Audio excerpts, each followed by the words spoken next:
Hello everyone, welcome back to Online Help Guide. Today in this video, I'm going to show you how to change your username on TikTok. So watch this video till the end. First, open up your TikTok app. Then tap on Profile that is on the bottom right corner of your screen.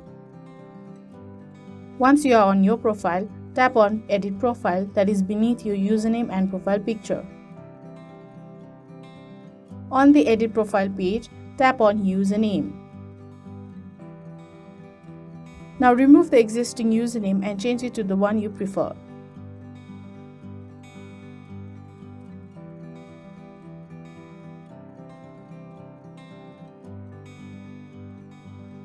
Once you are done, tap on Save.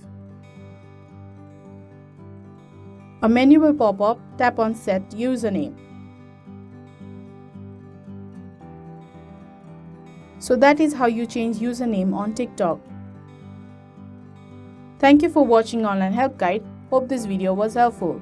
If it was, then hit the like button and comment down below if you have any questions or feedback. Also, if you are new to our channel, subscribe and hit the bell icon on our channel so that you don't miss our upcoming videos.